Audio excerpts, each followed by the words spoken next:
सुनिए, अगर आप हमारी सनातन संस्कृति की दिव्यता और हिंदू धर्म की महानता को पूरी दुनिया में फैलाना चाहते हैं तो ये अवसर आपके लिए है। विक्रम आदित्य के चैनल को समर्थन देकर इस ऐतिहासिक और पवित्र मिशन का हिस्सा बने। केवल कुछ ही टैप्स में आप इस चैनल को नई ऊंचाइयों तक ले जा सकते हैं। अपनी श्रद्धा और योगदान भेजें जीपे, फोनपे या पेटीएम के माध्यम से। आपका हर छोटा बड़ा योगदान हमारी सनातन संस्कृति और हिंदू धर्म की अमर ज्योति को प्रज्वलित रखने में एक अमूल्य भूमिका निभाता है। नमस्कार साथियों, आप सभी का बहुत बहुत स्वागत है हमारे YouTube चैनल पर। इस चैनल का नाम है विक्रम आदित्य, जहां हम बात करते हैं जीवन बदल देने वाले ज्ञान की। आज हम शुरू कर रहे हैं भगवद गीता का अध्याय 7 ज्ञान विज्ञान योग। इस अध्याय में श्री कृष्ण स्वयं को ईश्वर रूप में प्रकट करते हैं। अद्भुत रहस्य है। वीडियो शुरू करने से पहले कृपया लाइक करें, चैनल को सब्सक्राइब जरूर करें और सबसे जरूरी बात, इस वीडियो को शेयर करें। हर शेयर से पुण्य कमाइए, क्योंकि ज्ञान बांटना ही सच्चा धर्म है। यही असली भक्ति का रूप है। तो चलिए हम प्रवेश करते हैं गीता के उस रहस्य में जहां भगवान खुद को प्रकट करते हैं। श्लोक 1। भगवान कहते हैं, हे अर्जुन, यदि तू मेरे प्रति मन लगाकर भक्ति से मेरे साथ जुड़कर योग का अभ्यास करेगा, तब तू मुझे पूर्णतः जान पाएगा। यह श्लोक बताता है कि सच्चा ज्ञान केवल भक्ति और ध्यान से मिलता है। श्लोक 2। मैं तुझे वह संपूर्ण ज्ञान बताने जा रहा हूँ जो जान लेने पर इस संसार में जानने योग्य कुछ भी शेष नहीं रह जाएगा।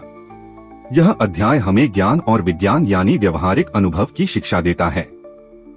श्लोक 3। हजारों में कोई एक पुरुष सिद्धि के लिए प्रयास करता है, और उन प्रयास करने वालों में भी शायद ही कोई मुझे सही रूप में जानता है। यह श्लोक मनुष्य की दुर्लभता और ईश्वर के वास्तविक ज्ञान की कठिनाई बताता है। श्लोक 4। भगवान कहते हैं, यह मेरी 8 प्रकार की पृथ्वी की प्रकृति है। पृथ्वी, जल, अग्नि, वायु, आकाश, मन, बुद्धि और अहंकार, यह मेरी अपरा प्रकृति है यानी जड़ तत्व। श्लोक 5। लेकिन मेरी एक और प्रकृति है जो चेतन है, जीव रूप है। यही प्रकृति इस जड़ जगत को चलाती है। जीव आत्मा का स्वरूप है, यानी मैं ही चेतना हूँ, मैं ही जीवन हूँ। यही मेरी परा प्रकृति है। श्लोक 6। सभी वस्तुएं चेतन और जड़ मुझसे ही उत्पन्न होती हैं, और मैं ही इस संपूर्ण ब्रह्मांड का उद्गम और विनाशकारक हूँ। श्लोक 7। हे अर्जुन, मुझसे श्रेष्ठ कोई नहीं है, सब मुझ पर आधारित हैं। जैसे मोतियों की माला धागे से जुड़ी होती है, वैसे ही सब मुझसे जुड़े हैं। श्लोक 8 से 9। मैं जल में स्वाद हूँ, सूर्य और चंद्रमा की ज्योति हूँ। मैं वेदों में ओंकार हूँ, मैं आकाश में ध्वनि और पुरुषों में सामर्थ्य हूँ। मैं पृथ्वी में गंध, अग्नि में तेज, जीवों में जीवन और तपस्वियों में तप हूँ। श्लोक 10 से 11। मैं ही सभी जीवों का बीज हूँ, मैं ही ज्ञानियों का विवेक हूँ। मैं बलवानों का बल हूँ, पर वह बल कामना और आसक्ति रहित हो। श्लोक 12 से 13। सत्व, रज और तम, ये 3 गुण मेरी ही प्रकृति से उत्पन्न हैं, परंतु मैं इनमें नहीं हूँ। ये मुझ में हैं, लेकिन मैं इनसे परे हूँ। ये गुण संसार को मोह में डाल देते हैं, जिससे लोग मुझे नहीं पहचानते। श्लोक 14। यह मेरी माया बड़ी ही शक्तिशाली है, जो त्रिगुणात्मक है। इस माया को पार करना कठिन है, पर जो मेरी शरण में आता है वह इस माया को पार कर जाता है। यही सच्ची भक्ति का चमत्कार है। श्लोक 15। परंतु कुछ लोग दुष्कर्मी, मूढ़, ज्ञानहीन और आसुरी प्रकृति वाले मुझे नहीं जानते। वे मेरी शरण नहीं लेते और संसार में भटकते रहते हैं। श्लोक 16। 4 प्रकार के लोग मेरी भक्ति करते हैं, दुखी, इच्छुक, जिज्ञासु और ज्ञानी। ये सभी पुण्य आत्माएं हैं, लेकिन इन चारों में ज्ञानी सर्वोच्च है। श्लोक 17 से 18। जो मुझे ज्ञानपूर्वक प्रेम करता है, वह मेरे लिए अति प्रिय है। वह मेरा आत्मस्वरूप बन जाता है, वह मुझे सबसे प्रिय होता है। मैं उन सभी भक्तों की मदद करता हूँ, चाहे वे किसी भी अवस्था में हों। श्लोक 19। कई जन्मों के बाद जब कोई ज्ञानी मुझे सब कुछ मानकर शरण लेता है, वह महान आत्मा होती है। बहुत दुर्लभ मैं ही उसका अंतिम लक्ष्य होता हूँ। श्लोक 20 से 23। जिनकी बुद्धि कामनाओं से भर गई होती है, वे अन्य देवताओं की शरण लेते हैं। मैं ही उनके विश्वास को स्थिर करता हूँ। वे अपनी श्रद्धा से फल भी पाते हैं, परंतु वह फल क्षणिक होता है, सीमित होता है। अंततः वे मुझे नहीं पाते। श्लोक 24 से 25। मूर्ख लोग मुझे अव्यक्त से व्यक्त हुआ मानते हैं, यह भ्रम है। मैं सबके सामने नहीं आता, योग माया से ढका रहता हूँ, मुझे जानना कठिन है। श्लोक 26 से 27। हे अर्जुन, मैं भूत, वर्तमान और भविष्य तीनों को जानता हूँ, परंतु लोग मुझे नहीं जान पाते क्योंकि वे मोह और द्वंद्व से ग्रस्त रहते हैं। श्लोक 28 से 30। लेकिन जो लोग पाप से मुक्त हुए हैं, जो भक्ति में लगे हैं, वे मेरी शरण में आते हैं और मुझको परम लक्ष्य के रूप में पहचानते हैं। वे जन्म के अंत में मोक्ष को प्राप्त करते हैं, मैं ही उनका परम आश्रय हूँ। समापन इस प्रकार श्री कृष्ण अध्याय 7 में बताते हैं, मैं ही सब कुछ हूँ, मैं ही माया का कारण हूँ, मैं ही मोक्ष का द्वार भी हूँ। जो मुझे जान लेता है वह पुनर्जन्म से मुक्त होकर मेरी प्राप्ति करता है। तो साथियों, यह ज्ञान केवल जानने के लिए नहीं, जीने के लिए है। अब आपसे निवेदन है, इस दिव्य ज्ञान को हर किसी तक पहुंचाएं।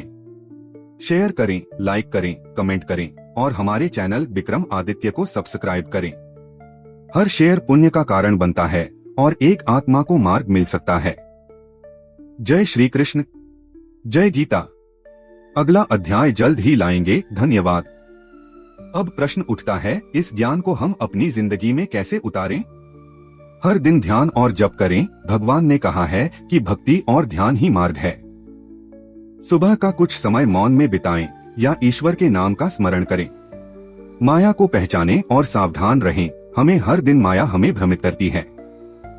जो भी हमारे ध्यान को ईश्वर से हटाए वह माया है, उससे सावधान रहें। प्रकृति को सम्मान दें। भगवान ने कहा कि सब कुछ मुझसे उत्पन्न है, तो हर वस्तु, हर व्यक्ति, हर पेड़ पौधे में भगवान का अंश माने। हर परिस्थिति में ईश्वर का स्मरण करें, चाहे अच्छा हो या बुरा समय। याद रखें, भगवान ने कहा, मैं ही सबका आधार हूँ। कामनाओं से मुक्त हों, क्योंकि कामनाएं ही हमें मोह में डालती हैं। हर निर्णय लोभ और लालच से नहीं, विवेक और धर्म से लें। ज्ञानियों की संगति करें, जो लोग सच्चे अर्थों में धर्म में लगे हैं। उनके साथ रहना जीवन में स्थिरता और शांति लाता है। अपने कर्तव्य को ईश्वर अर्पित करें, जो भी करें उसे भक्ति मानकर करें, तब कर्म भी पूजा बन जाता है और जीवन में शांति आने लगती है। भक्ति पूर्वक सेवा करें, दूसरों की सेवा भी ईश्वर की सेवा है। किसी जरूरतमंद की मदद करें बिना अहंकार के। अपने मन पर नियंत्रण रखें, मन चंचल है, उसे संयम में रखना जरूरी है। यह तभी होगा जब हम नियमित ध्यान, सत्संग और सत्कार्य करें। हर दिन खुद से पूछें, क्या मैं ईश्वर की ओर बढ़ रहा हूँ? यह सवाल ही आत्मनिरीक्षण का साधन बन जाएगा। और अंत में यह वीडियो दूसरों तक जरूर पहुंचाएं, क्योंकि किसी एक आत्मा को इसका लाभ मिला तो वो भी पुण्य है। फिर से याद दिला दूं, चैनल को सब्सक्राइब करें विक्रम आदित्य, और इस वीडियो को शेयर करें। जितना ज्यादा उतना पुण्य, उतनी सेवा। आप सबका जीवन श्री कृष्ण के प्रकाश से भर जाए, यही शुभकामना है। सुनिए, अगर आप हमारी सनातन संस्कृति की दिव्यता और हिंदू धर्म की महानता को पूरी दुनिया में फैलाना चाहते हैं, तो ये अवसर आपके लिए है। विक्रम आदित्य के चैनल को समर्थन देकर इस ऐतिहासिक और पवित्र मिशन का हिस्सा बने। केवल कुछ ही टैप्स में आप इस चैनल को नई ऊंचाइयों तक ले जा सकते हैं। अपनी श्रद्धा और योगदान भेजें जीपे, फोनपे या पेटीएम के माध्यम से, झटपट, सुरक्षित और बिना किसी बाधा के, क्योंकि डिजिटल पेमेंट से हर योगदान सरल, प्रभावी और शक्तिशाली बनता है। आपका हर छोटा बड़ा योगदान हमारी सनातन संस्कृति और हिंदू धर्म की अमर ज्योति को प्रज्वलित रखने में एक अमूल्य भूमिका निभाता है। तो अभी अपना पेमेंट ऐप खोलें और आज ही अपने दिल से इस पवित्र और ऐतिहासिक कार्य में योगदान दें।